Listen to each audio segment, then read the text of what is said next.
ఏం చేశారు అని పదే పదే మాట్లాడుతూ ఉన్నారు. ఇంతకుముందు కూడా మాట్లాడారు. ఏం చెప్తా ఉన్నానంటే ఆ 55 ఏళ్ళు ఉమ్మడి రాష్ట్రంలో పాలన దానికంటే బాగా చేసుకోవచ్చనే అది వద్దనుకొని మనం ప్రత్యేక రాష్ట్రం తెచ్చుకున్నాం. మనం రిలేటివిటీ ఎప్పటి నుంచి తీసుకుంటామంటే 2014 నుంచే తీసుకుంటాం. కూర్చోండి ఒక నిమిషం చెప్పలేండి, ఒక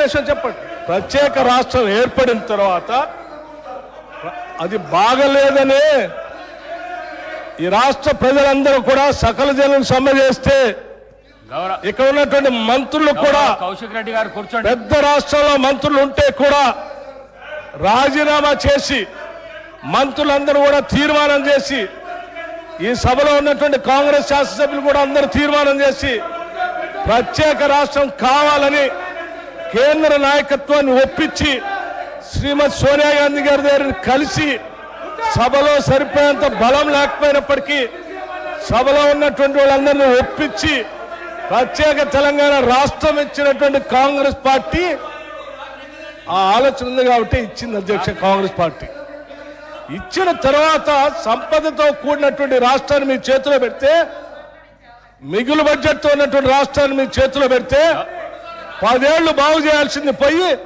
5 లక్షల కోట్ల అప్పు చేసి వాళ్ళ అప్పులు రాష్ట్రంగా మార్చిన మీరు అప్పుడు బాగలేదు ఇప్పుడు బాగలేదు అంటారు. బాగుండాల్సింది 10 ఏళ్ల నుంచి చేయాల్సింది మీరు. ఆ రోజు గతంలో డిప్యూటీ సీఎం గారు కేసీఆర్ కూడా అందులో మంత్రిగా ఉన్నారు.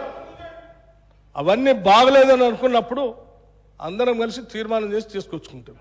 తెచ్చుకున్న తెలంగాణ రాష్ట్రంలో పాలన గురించి అభివృద్ధి గురించి మాట్లాడుకోవాలి. కానీ మాట్లాడితే పాత మాట్లాడుకుంటే మాట్లాడుకుంటే వీళ్ళందరూ రాజీనామా ఎందుకు చేస్తా అన్నారు, పార్లమెంట్ లో వాళ్ళందరూ కొట్లాడుతా అన్నారు, వాళ్ళందరూ పెప్పర్ స్ప్రే తింటారు, మిగతా వాళ్ళు ఎందుకు రాజీనామా చేస్తారు. అది బాగాలేదని కదా తెచ్చుకున్న దాంట్లో మీరెంత బాగా చేశారో చెప్పాలి. కానీ ఏం చేశారు? పట్టుమని ఏమైనా గోదావరిలో ఒక చుక్క నీళ్లు తెచ్చారా, కృష్ణానదిలో ఒక చుక్క నీళ్లు తెచ్చారా? ఏం చేయలేదు కదా. లక్షల కోట్లు వృధా చేశారు. కానీ ఒక్క ఎకరానికైనా అదనంగా ఆయకట్టు నీళ్ళు ఇచ్చారా? ఒక్కడికైనా ఉద్యోగాలు ఇచ్చారా? ఒక్కడికైనా ఒక ఇందిరా ఇల్లు ఇచ్చారా? ఒక్కడికైనా ఏదైనా చేశారా ఈ రాష్ట్రంలో? ఏమి లేదు. అది చెప్పండి. మేము చెప్పింది అదే. ధనంతో కూడిన సంపదతో కూడిన తెలంగాణ రాష్ట్రం ఇస్తే 10 ఏళ్లు విధ్వంసం చేశారు. ఇవాళ విధ్వంసం చేయడం కాదు, స్వేచ్ఛ లేకుండా చేశారు. ఇవాళనే వాళ్ళకి స్వేచ్ఛ వచ్చినట్టు తీర్పిచ్చారని చెప్పాం. దాని గురించి మాట్లాడిన 10 ఏళ్ల నుంచి. గౌరవ కేటీఆర్ అధ్యక్ష, మా బట్టన్న కూడా ఇంత ఆవేశపడతాడు అనుకోలేదు అధ్యక్ష. ఎందుకంటే వారికి వాస్తవాలు తెలిసి కూడా ఇంత ఆవేశపడి అధ్యక్ష గావు కేకలతో పెడబొబ్బలతో నోటికి గొంతు పెంచి అరిస్తే, గొంతు పెంచి దాడి చేస్తే, మందబలంతో శాసిస్తాననుకుంటే వాస్తవాలు కాకుండా పోవు సార్. పాలమూరులో గంజి కేంద్రాలు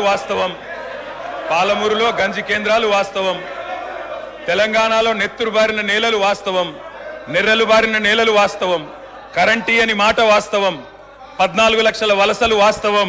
అధ్యక్ష, ఇవన్నీ కాంగ్రెస్ పాలనకు తార్కాణాలు అధ్యక్ష, నేను చెప్పడం లేదు అధ్యక్ష.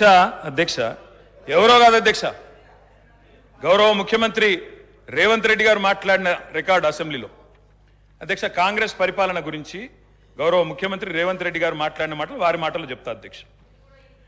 వారు చెప్పినారు రేవంత్ రెడ్డి గారు, ఇది 2014 25 జూన్ అధ్యక్ష. వారి మాటలు నేను కోట్ చేస్తా ఉన్నా, అసెంబ్లీ రికార్డు అధ్యక్ష. నేను చదువుకోవడానికి హైదరాబాద్లో ఉంటే నా తండ్రి గారు చనిపోతే మా గ్రామానికి పోయినాను. పద్ధతి ప్రకారం దాన సంస్కారాలు అయిన తర్వాత స్నానం చేసి ఇంటికి పోవాలి.